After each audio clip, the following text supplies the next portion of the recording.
Thank you very much. Thank you.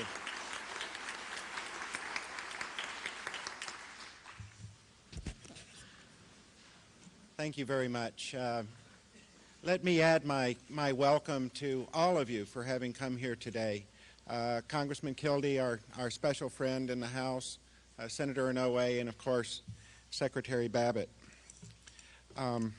I also want to offer special greetings to my predecessors who know the challenges of trying to run the Bureau of Indian Affairs.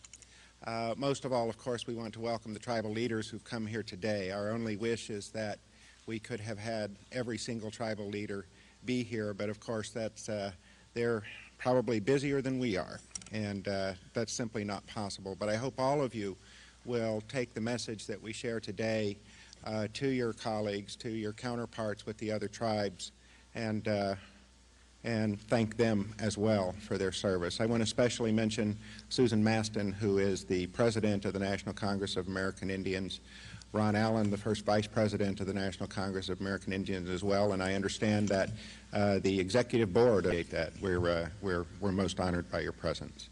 I should also say that, as I have many times and will for the rest of my life, I suspect, that the greatest honor, the greatest privilege I've had in my life is to work with the people of the Bureau of Indian Affairs. We day by day, do so many important and good things, and it's simply a privilege that I could never have anticipated, and one that is very difficult to describe. My respect for this institution and for the people in it is profound beyond words, and it has been one of the great joys of my life to discover just how capable, just how committed, just how honorable the people of the Bureau of Indian Affairs are. In March of 1824, President James Monroe established the Office of Indian Affairs in the Department of War. It's been 175 years of the institution that now is known as the Bureau of Indian Affairs. Time when our leaders are reflecting on what lies ahead and preparing for those challenges. Before looking ahead, though, this institution must first look back and reflect on what it has wrought, and by doing so, come to know that, in truth, this is no occasion for celebration. Rather, it is a time for reflection, contemplation, a time for sorrowful truths to be spoken, a time for contrition. We must first reconcile ourselves to the fact that the works of this agency have at various times profoundly harmed the communities it was meant to serve. From the very beginning, the Office of Indian Affairs was an instrument by which the United States enforced its ambition against the Indian nations and the Indian people who stood in its path. And so the first mission of this institution was to execute the removal of the southeastern tribal nations.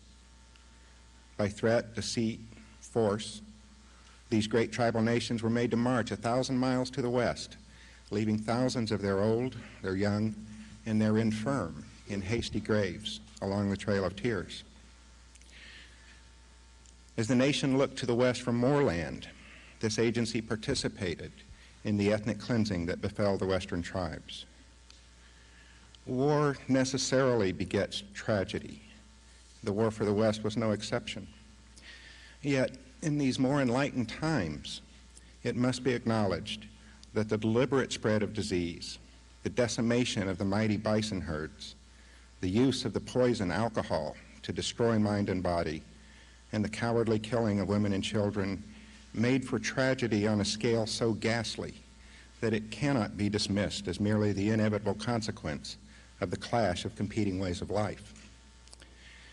This agency and the good people in it failed in the mission to prevent that devastation, and so great nations of patriot warriors fell. We will never push aside the memory of unnecessary and violent death at places such as Sand Creek, the banks of the Washita River, and Wounded Knee. Nor did the consequences of war have to include the futile and destructive efforts to annihilate Indian cultures. After the devastation of tribal economies and the deliberate creation of tribal dependence on the services provided by this agency set out to destroy all things Indian. This agency forbade the speaking of Indian languages, prohibited the conduct of traditional religious activities, outlawed tribal traditional government, and made Indian people ashamed of who they were. And worst of all, the Bureau of Indian Affairs committed these acts against the children entrusted to its boarding schools, brutalizing them emotionally, psychologically, physically, and spiritually. Even in this era of self-determination, when the Bureau of Indian Affairs is at long last serving as an advocate for Indian people in an atmosphere of mutual respect, the legacy of these misdeeds haunts us. The trauma of shame, fear, and anger has passed from one generation to the next and manifests itself in the rampant alcoholism, drug abuse, and domestic violence that plague Indian country. Many of our people live lives of unrelenting tragedy as Indian families suffer the ruin of lives by alcoholism, suicides made of shame and despair, and violent death at the hands of one another. So many of the maladies suffered today in Indian country result from the failures of this agency. Poverty, ignorance, and disease are the product of this agency's work. And so today, I stand before you as a leader of an institution that in the past has committed acts so terrible that they infect, diminish, and destroy the lives of Indian people decades later, generations later. These things occurred despite the efforts of many good people with good hearts who sought to prevent them. These wrongs must be acknowledged if the healing is to begin. Now, I do not speak today for the United States. That is the province of the nation's elected leaders, and I would not presume to speak on their behalf. I am empowered, however, to speak on behalf of this agency, the Bureau of Indian Affairs, and I am quite certain that the words that follow reflect the hearts of its 10,000 employees. Let us begin by expressing our profound sorrow for what this agency has done in the past. Just like you, when we think of these misdeeds and their tragic consequences, our hearts break, and our grief is as pure and complete as yours. We desperately wish that we could change this history, but of course we cannot. But on behalf of the Bureau of Indian Affairs, I extend this formal apology to Indian people for the historical conduct of this agency. And while the BIA employees of today did not commit these wrongs, we acknowledge that the institution that we serve did. We accept this inheritance, this legacy of racism and inhumanity. And by accepting this legacy, we also accept the moral responsibility of putting things right. We therefore ask to begin this important work anew and make a new commitment to the people and communities that we serve, a commitment born of the dedication we share with you to the cause of renewed hope and prosperity for Indian country. Never again will this agency stand silent when hate and violence are committed against Indians. Never again will we allow policy to proceed from the assumption that Indians possess less human genius than the other races. Never again will we be complicit in the theft of Indian property. Never again will we appoint false leaders who serve purposes other than those of the tribes. Never again will we allow unflattering and stereotypical images of Indian people to deface the halls of government or lead the American people to shallow and ignorant beliefs about Indians.